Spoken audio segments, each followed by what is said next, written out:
నమస్కారం అందరికీ. ఈరోజు మీ అందరి కోసం దేవీ నవరాత్రుల స్పెషల్. ఈసారి దేవీ నవరాత్రులు 9 రోజులు కాదు, ఏకంగా 11 రోజులు. గణపతి నవగ్రహాలు ముగిసిన వెంటనే దేవీ నవరాత్రులు కోలాహలం మొదలవుతుంది. ఈ ఊరు వాడ గ్రామంలోని ప్రతి ఆలయం శరన్నవరాత్రి ఉత్సవాలకు సర్వాలంకారతో ముస్తాబవుతుంది. అందులోనూ విజయవాడ ఇంద్రకీలాద్రిపై ఈ వేడుకలు అంగరంగ వైభవంగా జరుగుతాయనే విషయం తెలిసింది.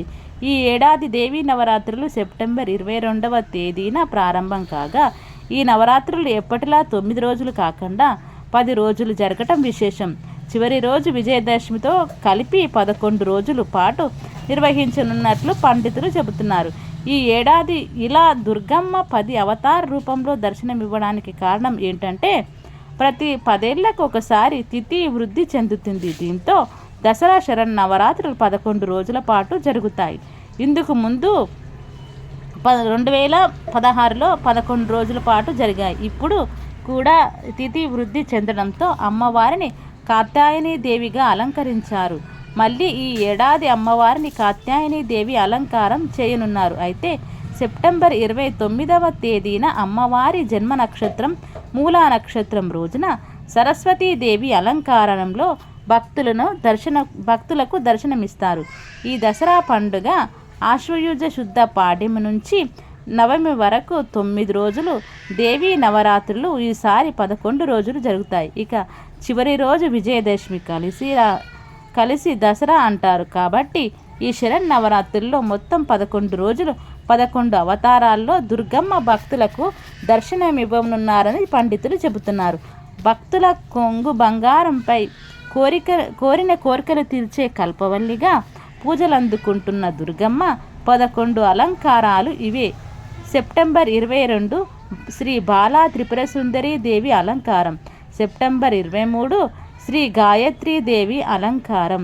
సెప్టెంబర్ 24 శ్రీ అన్నపూర్ణాదేవి అలంకారం. సెప్టెంబర్ 25 శ్రీ కాత్యాయని దేవి అలంకారం. సెప్టెంబర్ 26 శ్రీ మహాలక్ష్మీదేవి అవతారంకారం. సెప్టెంబర్ 27 శ్రీ లలితా త్రిపుర సుందరీ దేవి అలంకారం. సెప్టెంబర్ 28 శ్రీ మహాచండీదేవి అలంకారం. సెప్టెంబర్ 29 మూలా నక్షత్రం రోజున శ్రీ సరస్వతీదేవి అలంకారం. సెప్టెంబర్ 30 శ్రీ దుర్గాదేవి అలంకారం.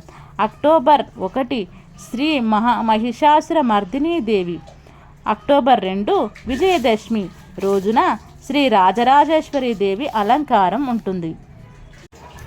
ఇక అమ్మవారి పూజ ఇంట్లోనే ఎలా చేసుకోవాలి, అమ్మవారిని ఎలా ఆరాధించాలి, పూజా విధానం గురించి ఇప్పుడు తెలుసుకుందాం. దసరా నవరాత్రుల సందర్భంగా ఇంట్లోనే నవరాత్రుల సమయంలో అమ్మవారిని ఎలా ఆరాధించాలి, పూజ సమయంలో ఎలాంటి నియమాలను పాటించాలి, ఏ పనులు చేయాలి, ఏ పనులు చేయకూడదని పూర్తి వివరణ ఇప్పుడు తెలుసుకుందాం. దుర్గామాతకు అత్యంత ప్రీతికరమైన దేవీ శరన్నవరాత్రుల వేడుకలు మరికొన్ని గంటల్లో ప్రారంభం కానున్నాయి.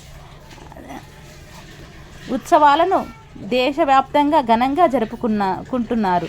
సకల సౌభాగ్యాలను అందించే అమ్మవారిని నవరాత్రుల సమయంలో భక్తి శ్రద్ధలతో పూజిస్తే కనక వర్షం కురిపిస్తారని చాలామంది నమ్ముతారు. నవరాత్రుల వేళ దుర్గామాతను 9 రోజుల పాటు 9 ప్రత్యేక రూపాలలో అలంకరించి అత్యంత భక్తి శ్రద్ధలతో ఆరాధిస్తారు. ఈ పవిత్రమైన రోజుల్లో దుర్గామాత లక్ష్మీదేవి, సరస్వతీదేవి, మహిషాసుర మర్దినిగా కూడా భక్తులందరికీ దర్శనమిస్తారు. మన దేశంలో నవరాత్రుల ఉత్సవాలు ఒక్కో రాష్ట్రంలో ఒక్కో మాదిరిగా నిర్వహిస్తారు. పశ్చిమ బెంగాల్ వంటి ప్రాంతాల్లో దుర్గామాత విగ్రహాలను ఏర్పాటు చేసి మేళతాళాలు వాయిద్యాల నడుమ శోభాయాత్రలను నిర్వహిస్తారు. ఈ సందర్భంగా ఇంట్లోనే నవరాత్రుల సమయంలో అమ్మవారిని ఎలా ఆరాధించాలి, పూజా సమయంలో ఎలాంటి నియమాలను పాటించాలి, ఏ పనులు చేయాలి, ఏ పనులు చేయకూడదు దాని గురించి పూర్తి వివరాలను ఇప్పుడు తెలుసుకుందాం. తూర్పు దిశగా ఇంట్లో దుర్గామాతను పూజించేవారు కేవలం పూజ గదిలోనే లేదా తూర్పు దిశలో అమ్మవారి చిత్రపటం లేదా విగ్రహాన్ని ఉంచాలి. అనంతరం పసుపు కలిపిన నీటితో ఆ ప్రదేశాన్నంతా శుభ్రం చేసుకోవాలి. అమ్మవారు సౌభాగ్యప్రదాయిని కాబట్టి గాజులు, పసుపు, పూలు హారాలు, కొత్త బట్టలతో అలంకరించాలి. అనంతరం పువ్వులు సమర్పించి నైవేద్యం పెట్టి దీపారాధన చేయాలి. దీపారాధనకు ముందు అంతకంటే ముందు మీ ఇంటి ప్రధాన ద్వారానికి మామిడి తోరణాలతో అలంకరించాలి.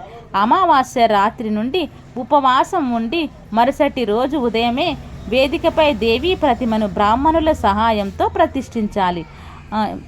కొంతమంది ఇంట్లో దుర్గాదేవి విగ్రహం లేదా ఫోటో లేకపోయినా కూడా అమ్మవారిని పూజించవచ్చు. నవరాత్రుల వేళ పూజ గదిలో దేవీ మంత్రాలను పఠిస్తూ పూజ చేయాలి.